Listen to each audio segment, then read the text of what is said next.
훅 인터뷰. 모두를 위한, 모두를 향한, 모두의 궁금증 훅 인터뷰. 6일 지방선거 20일 앞으로 다가왔습니다. 격전지 탐방, 오늘은 서울로 갑니다. 오세훈 국민의힘 후보는 4선에 도전합니다. 이에 맞서는 더불어민주당은 대표 출신 송영길을 냈습니다. 송영길은 민심 마그마가 끓고 있다는데 잘 모르겠습니다. 서울시장에 도전하는 송영길의 각오, 비전 들어보겠습니다.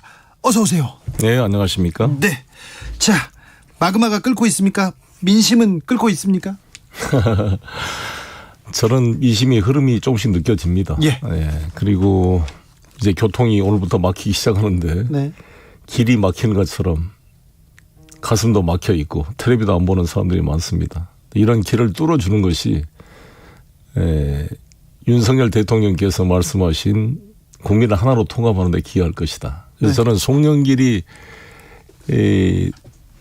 서울시장이 되는 것이 이러한 막힌 곳을 뚫어주는 것이고 국민을 통합시키는 길이고 윤석열 정부를 실패하지 않게 만드는 백신, 예방주사 역할을 할 것이다. 이렇게 주장하고 있습니다. 자, 송영길 참 좋은데, 괜찮은데 왜 안 뜨지? 그런 사람들이 있어요. 민주당 지지자들이 특별히 그렇게 얘기하는데 당에서도 안 밀어준다 이런 얘기도 있고요. 왜 발목 잡냐 이런 얘기도 있고요. 그럼에도 불구하고 하는 게 중요하고요. 네. 다 저의 부족함이니까 잘 포용해서 열심히 한번 정성을 다해 보겠습니다. 네. 박지원 위원장한테도 좀 정성을 다하셔야 되겠어요. 네, 박지원 위원장 좋아졌고요. 저 네. 선대위원장 맡아주기로 했어요. 박지원 위원장이요? 네. 네. 송영길 그래요? 네. 알겠습니다. 박지원 위원장이. 자, 뒤집기 보관 있습니까? 자, 오세훈 만만치 않습니다. 4선에 도전하고 오세훈 시장 현직이고요. 네. 네. 송영길 이깁니까? 네, 최선을 다하겠습니다. 저는 서울 시민을 믿습니다. 서울 시민은요? 네. 서울 시민의 그 어떤 지성과 네. 그분들의 그 애국심과 이걸 믿기 때문에 저는 겉멋만 더이는 시장이냐 실제 실속에는 일꾼이냐를 저는 판별할 거라고 보여집니다. 네. 송영길은 실패한 시장이었다. 그리고 지역 용고도 없다. 이렇게 얘기하던데요. 오세훈 시장은? 지역 용어까지 말씀했어요? 네. 근데 그건 오세훈 시장답지가 않는 건데 우리가 글로벌 도시 서울을 지향하는 거 아닙니까? 예. 그리고 서울, 인천, 경기는 하나의 메갈로시티, 메가시티잖아요. 네. 오세훈 시장님이 가장 강조한 게 메가시티거든요. 그 비전을 이야기하고 계신데 네. 인천은 메가시티 중에 바로 서울과 같은 게 있잖아요. 대부분 직장이 인천에 사시는 분도 서울에 있고 예. 나도 직장이 서울이고 아, 그렇죠. 제 아내는 서울 토박이고 네. 직장도 서울에 계속 있어요. 아들, 딸 다 서울에서 대학 나왔고 저도 서울에 대학 나왔고 네. 서대문 구치소에 있었고 네. 학생운동 때.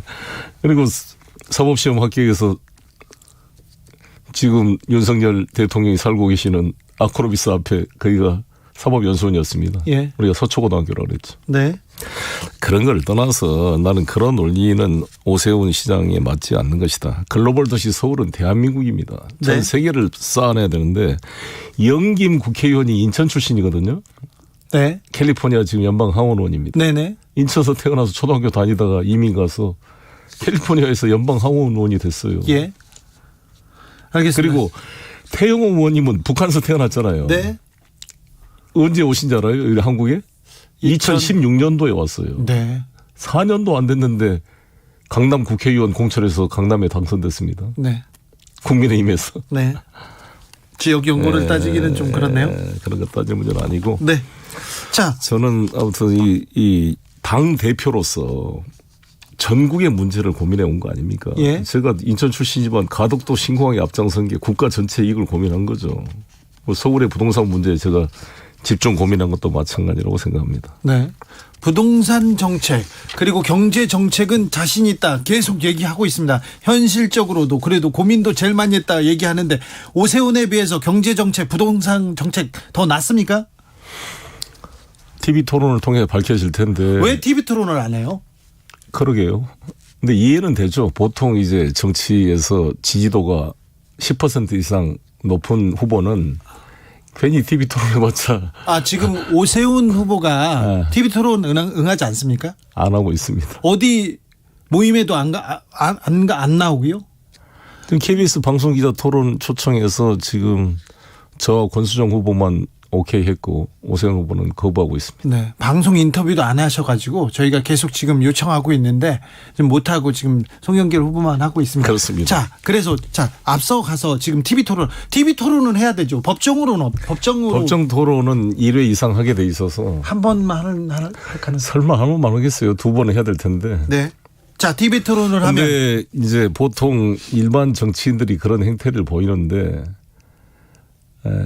아주 예를 5% 이하, 뭐 10% 이하 후보자라고 한다면 지지도가 그렇다면 뭐 그것도 참 문제가 있지만 저는 그래도 제1야당의 후보잖아요. 네. 근데 그렇게 여론조사 차이도 한 12에서 14% 이 정도 지금 차이가 난다고 그러는데 TV 토론을 거부한 것은 오세훈답지가 않다. 네. 구태 정치인 같다 이런 느낌이 듭니다. 오세훈답지 않다. 오세훈 답다 저는- 이렇게 얘기하는 사람도 있어요. 저는 오세훈 시장님을 그래도 긍정적으로 보려고 하기 때문에 네, 그렇습니다. 알겠습니다. 경제 정책, 부동산 정책, 오세훈 후보보다 좀 나은 게 있습니까? 그리고 서울을 어떻게 바꿀 비전을 가지고 있습니까? 부동산 정책은 세제 완화, 공급 확대, 금융 지원 세 가지로 되는데 세제 완화는 서로 비슷한 면이 있죠. 네. 그런데 그 완화는 윤석열 대통령이나 오세훈 시장이 할 수 있는 게 아니라 국회가 개정을 해야 가능합니다. 예. 168석을 가진 민주당이 동의가 돼야 가능하기 때문에 송영길을 할 수 있다 이렇게 설명하고 있고요. 두 번째 공급 확대는 비슷한 면이 있죠. 용적률 500% 올리고 규제 완화하겠다. 비슷한 면이 있지만 근본적 차이는 세입자에 대한 대책이 없다는 겁니다. 예. 오세훈 시장이나 윤석열 정부에는. 송영길은 세입자에 대한 대책이 있잖아요. 용산 사건이 왜 발생했는지 아시죠? 네. 레아 호프집이라는 데 아마 6억인가 7억인가 그 어머니 아버지 이충현 씨 가족이 돈을 다 투입해서 인테리어 공사를 해서 레아 호프집을 만들어 장사를 잘하고 있었습니다. 네. 근데 재개발 한다고 3개월 영업보상 주고 나가라 그런 겁니다. 네. 권리금도 있고 인테리어도 했는데. 그렇죠. 인테리어비만 6, 7억이 들어갔고 예. 이게 한 3년, 5년을 장사해야 그래도 이 투자 비용을 회수할 수 있을 텐데 3개월째 영업보상하고 쫓아내면은 어떤 사람이 그냥 물러날 수 있겠습니까? 근데 이 재개발 재건축이라는 게 집주인과 땅 주인 중심이잖아요. 그래서 임차인에 대한 대책이 빠져 있기 때문에 심각한 문제다. 송영길은 임차인이 전원 재장착할 수 있는 시스템을 가지고 있다.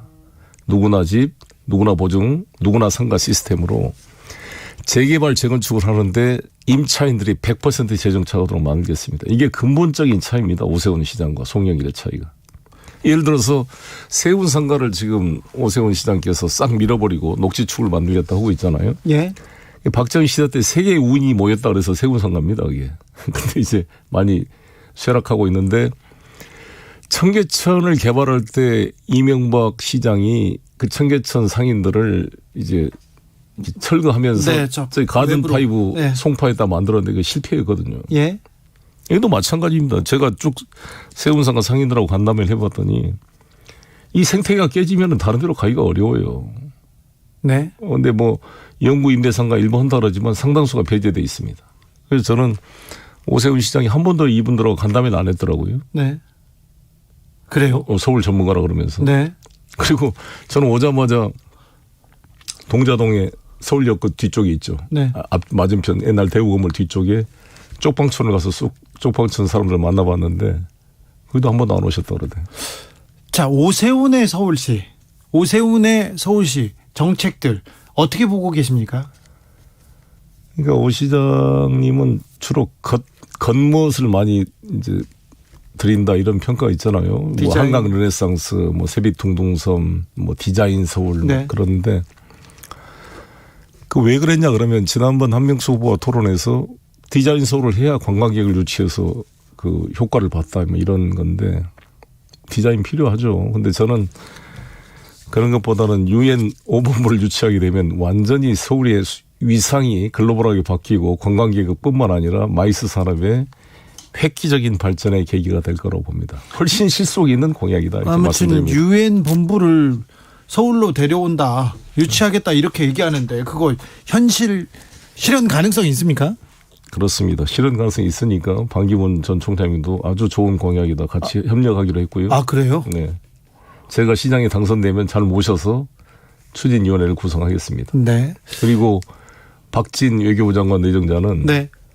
본인이 대선 나가려고 생각했을 때 이거를 대표 공약으로 준비했다 그러시더라고요. 공약을 준비했대요? 아, 그러니까 지금 보수 쪽에서도 그건 좋은 생각이다. 이렇게. 한덕수 총리 내정자도 100% 동의하신다 그러고. 네. 교통 문제는 어떻게 해결하실 거예요? 용산 대통령 집무실 용산 이전하고 그 이후에 용산 주변의 개발은 어떻게 될 건지 또 교통 문제 어떻게 될 건지 걱정하는 사람들이 좀 있습니다. 그렇습니다. 실제로 교통이 엄청 막힐 겁니다. 이게 뭐 대통령 출퇴근뿐만 아니라 시위가 일상화될 수밖에 없기 때문에 거기 녹사평 뭐 삼각지 거기 이태원 도로가 그냥 꽉 주차장이 되지 않겠어요? 그것뿐만 아니라 군사 국방 문제나 외교 문제도 크고 환경 오염 문제도 크고 미군 기지 반환이 10%도 지금 안 돼 있는데 10%밖에 안 돼 있는데 앞으로 그 시민에게 돌려줘야 될 한강공원을 대통령이 뺏어간 꼴이 돼 있잖아요. 청와대를 개방한다 그러시지만 청와대 개방이 의미가 반감되는 게 대통령이 실제 집무하시고 있는 공간을 개방해야 진정한 의미가 있지. 대통령이 떠나버린 빈 공간을 개방한다는 것은 일부 의미는 있을지 모르지만 생생한 의미는 없잖아요. 지난 문재인 대통령이 계실 때 청와대를 개방해서 80만 명이 1년에 구경을 했습니다. 네. 뭐 대통령이 지나가다 악수도 하고 사진도 찍어주고 뭐 여민관 4층에서 어린 학생들 녹지원 쭉 지나갈 때 손인사도 해주고 네. 그게 진짜 개방이라고 보입니다. 근데 지금 윤석열 대통령께서는 그 국방부 안으로 들어가면 밖에서 건물이 보이지가 않아요. 그래서 선진민주주의 국가의 대통령궁이 지나가는 시민들로부터 보이지 않는 대통령 집무실은 아마 없을 겁니다. 대부분 나라가. 네. 백악관부터 시작해서. 아무튼 청와대 개방에 대해서는 국민 여론이 그게 나쁘지 않은데 이렇게 반대만 하면 민주당은 반대만 해 발목 잡기만 해 인사청문회도 통과시켜주지 않아 이런 여론도 조금 있어요. 아니 나는 개방이 아까 말한 대로 그 비교를 말씀드린 겁니다. 예. 실제로. 그러니까 그 개방이 문제가 아니라 오히려 용산 미군 기지를 센트럴파크처럼 시민에게 돌려줘야 될 것을 오히려 대통령 집무실이 징발해서 뺏어간 꼴이잖아요. 예. 앞으로 용산공원 개발법이 만들어졌어요. 역사 문화 생태 공간으로 만들 공간이 지금 뒤틀리기 시작하고 있는 거잖아요. 네. 2584님께서 서울시장이 반대하면 용산 완전 이전 못한다는 거 사실인가요? 근데 서울시장이 그런 용산을 공원으로 만들어서 시민들한테 다 주겠다 이렇게 하면 또 이거 대통령실은 어떻게 되나 이런 생각도 좀 듭니다. 그건 국회가 법으로 할 수 있는 거지 서울시장이 하기는 어렵죠. 아, 그래요? 서울시장은 이제 자, 송영길이 저는 서울 시민의 입장에서 네. 서울 시민의 재산권 피해 여러 가지 뭐 고도 제한이라든지 통신 제한, 뭐 항공 제한으로 인한 재산권 피해에 대해서 손해배상 청구를 한다든지 아니면은 실제로 청와대와 협의를 지금 대통령 집무실 대통령실과 협의를 통해 대안과 피해를 최소화시킬 방안을 찾기 위해 노력해야 된다고 봅니다. 네. 그리고 용산공원에 시민에게 돌려주는 문제, 환경오염 문제 다 체크해야 된다고 봅니다. 네. 그게 먼저다. 네. 아니 일단은 저는 오세훈 시장에게 반문하고 싶은 게 네. 적어도 서울시장이면 여야를 떠나서 시민의 입장에서 대통령 집무실이 용산 이전했을 때 발생할 각종 피해와 문제점을 수렴을 해가지고 얘기는 해줘요. 제기를 해야 될 거 아니겠어요. 네. 그냥 용비어천금만 부르고 있잖아요. 오히려 용산 시대가 열릴 것이다 이렇게. 얘기를 잘 안 하고 계셔가지고 어떤 정책과 비전이 있는지 그건 그렇죠. 좀 얘기를 좀 해주셨으면 그래서 좋겠어요. 그 문제에 대해서 다시 한번 저는 오세훈 시장님 내일 이제 시장 사표를 내고 네. 직무를 정지하는 거죠. 이제 후보 등록을 하신다 그러니까 오세훈 이제 내일 후보 등록을 하시면 후보가 되셨으니까 네. 이 문제 가지고 TV 토론이나 무슨 공개 토론할 것을 다시 한번 촉구합니다. 토론하면 또 용산 이전 그리고 다른 문제는 어떤 문제에 대해서 얘기하고 가장 큰 게 부동산 문제죠. 부동산 문제. 네. 부동산 문제에서는 오세훈 시장 압도할 수 있습니까? 경제 정책도 압도할 자신이 있습니까? 압도한다는 표현은 교만한 표현이고요. 네. 성실하게 저는 대안을 가지고 하겠습니다. 네. 그래서 TV 토론이 대통령 후보 때 너무 인신공격이 있었고 예. 뭐 지난번 보궐선거 때도 막 공격이 있었습니다만 저는 오세훈 후보에 대한 개인적인 비방이나 인신공격을 하지 않을 것입니다. 정책 토론을 가지고 치열하게 하겠습니다. 알겠습니다. 정책 토론한다고 하고 비방하지 않겠다고 하고 지금 서울시장 또 지도자로서의 면모를 이렇게 보여주는데 아주 여유로운 모습을 보여주고 계시는데 네. 별로 안 어울려요. 안 어울려요? 네. 아니, 그렇지 않아요. 저는 제가 그때 주진우 기자님 아시다시피 제가 이준석 당대표랑 네. TV 토론했잖아요. 네, 아마 네. 여야 당대표가 국민 앞에 TV 토론을 한 것은 처음이라고 제가 들었습니다. 그리고 계속해서 정책 설명하고 그랬죠. 3번 토론을 했는데 많은 국민들이 그래도 박수를 했잖아요. 네. 제가 나이 어리지만 이준석 대표를 존중하면서 서로 간에 아무튼 이견을 가지고 많은 토론을 했습니다. 해결도 먼저 했고요. 합의도 했고. 그러니까 저는 그런 게 가능했잖아요. 안 어울린다고 말씀했지만 송영길이 그걸 보고 많은 사람들이 저를 다시 봤다는 분도 있었습니다. 네. 그런 것처럼 오세훈 후보님하고도 제가 친한 사이니까 네. 한 25년 된 사이인데 그래요? 같은 변호사지. 네. 거기는 뭐 고대 법대를 나오셨죠. 저는 연대 상대를 나왔고 물론 법대와 상대 출신한 건 있지만 같은 변호사입니다. 네. 그리고 16대 국회의원을 같이 했거든요. 네.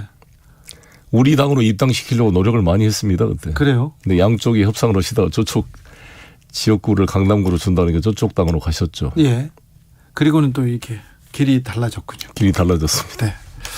이재명 고문이 인천에 이렇게 출마했습니다. 개항이 출마했습니다. 송영길 지역구에. 자, 바람이 좀 바뀝니까? 민주당의 바람이 좀 붑니까?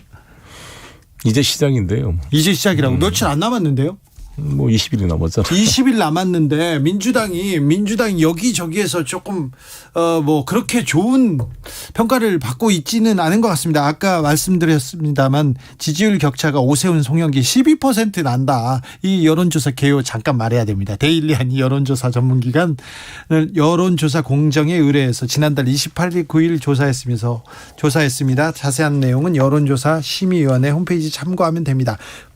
송영길 지고 있잖아요. 네. 민주당 대표를 했고 5선 의원이었고 그다음에 인천시장을 한 사람인데 지금 밀리고 있지 않습니까? 자, 20일 남았는데 네, 뭐 차분하게 기다리면 이게 쌓이고 마그마 끌고 있다 그랬잖아요. 열심히 제가 뛸 거고요. 이제 TV 토론 들어가고 본격적인 선거 운동 그리고 이렇게 매일 제가 방송에 많이 나가서 제 정책을 설명하고 있는데 오늘도 제가 부동산 41만 호 공급 계획을 발표했습니다. 네. 그중에 하나 시민들이 좀 들어보십시오. 송영길이 얼마나 아이디어가 있는지. 네. 코로나 때문에 택배가 늘었잖아요. 네. 그러면 대한통운이나 쿠팡 같은 이런 택배 업체들이 물류 기지가 있어야 돼요. 근데 도심에서 구할 수가 없으니까 외곽으로 가가지고 도심까지 물류 배달하는데 많은 시간과 비용이 듭니다. 예. 그리고 작업 조건도 열악해요. 네. 예, 배달 노동자들이. 그거를 제가 서울 시내 SH가 가지고 있는 임대주택, 노후된 임대주택을 개발해서 지하에 한 25군데 정도를 지하를 깊게 개발해서 지하 도심 물류센터를 만들려고 합니다. 그렇게 되면 수익도 생기고 예를 들어 쿠팡이나 이런 뭐 대한통운 이런 데다 물류센터를 임대했을 때 그리고 일자리도 생기고 네. 가까운 도심에서 시간과 거리를 줄이고 비용을 줄여서 서로 간에 윈윈할 수 있는 그런 효과를 낼 것입니다. 그런 걸 포함한 이런 공약을 오늘 발표했습니다. 네. 마지막으로 윤석열 정부 출범했는데요. 윤석열 정부에 하실 말씀이 있으면. 저는 뭐 저희들은 야당이지만 책임감을 가지고 네. 한때 여당이었기 때문에 무조건 반대만 하는 것이 아니라 국가를 같이 책임다는 자세가 필요하고요. 여당은 겸손해야죠. 겸허하게. 저희도 그렇잖아요. 국민이라는 게 배를 띄우기도 하지만 배를 엎을 수도 있는 거 아니겠어요. 네. 그래서 저는 서울시장이 유일하게 국무회의에 참여해서 발언권을 가지고 있는 사람이잖아요. 네. 그래서 윤석열 내각이 다 특정 지역, 호남 출신은 한 명인가 밖에 없고 여성도 적고 특정 대학 나이 성별에 집중돼서 아주 협소한 내각이 되기 때문에 저 같은 송영길 같은 사람이 국무회의 들어가야 국무회의 의사결정의 부실을 막고 일종의 예방 효과, 백신 효과가 나올 것이다. 윤석열 정부의 실패를 막는 데 기여할 것이다. 네, 알겠습니다. 또 하나만 더 말씀드리면 송영길이 들어가야 그래도 47.8% 이재명 후보를 지지했던 국민들, 2.3% 심상정 후보를 지지했던 국민들 다 낙담했고 TV도 안 보고 외면하고 있는데 국정이 그래도 참여해서 통합이 될 거 아니겠어요, 나라가. 저는 그게 절박하다고 봅니다. 알겠습니다. 네. 오세훈 시장에게도 인터뷰 요청했습니다. 근데 일정상 불가하다고 계속해서 불가하다는 답변 주시고 있습니다. 예전에요. 오세훈 시장과 한명숙 후보가 맞붙었을 때 그때도 여론조사에서는 20% 막 30% 이렇게 차이가 났는데 이제 나중에 투표함을 열어봤을 때 엄청 초박빙이었지 않습니까? 0.5까지 좁혀졌죠. 네. 그때 생각하고 계신가요? 그때하고는 또 상황이 좀 다를 텐데요. 어떤 저의 경험은 제가 2010년도 인천시장 출마했을 때 법정선거운동 딱 들어가기 전에 15% 지고 있었어요. 근데 개표하니까 8%를 이겼습니다. 뭐 꼭 그런 건 아니겠지만 저로서는 시민을 믿고 지지율 떨어졌다고 사람이 초조하거나 조급하지 않고 여유를 가지고 서울 시민의 자존심, 서울 시민의 양식을 믿고 저의 실력과 컨텐츠를 보여드리겠습니다. 알겠습니다. 실력에서 기반한 여유로움인지는 잘 몰라도 굉장히 여유 있어지셨어요? 네, 그렇습니다. 조금 안 어울립니다. 그래요? 네. 왜 계속 안 어울린다 그러죠? 제 생각이라고요. 네, 저는 뭐 자신감을 가지고 있고 이 서울이 삼봉 정도전이 인의애지 신으로 만들었잖아요. 보신각이 믿을 신자입니다. 믿습니다, 서울 시민. 알겠습니다. 여기까지 하겠습니다. 송영길 민주당 후보였습니다. 감사합니다. 정치 피로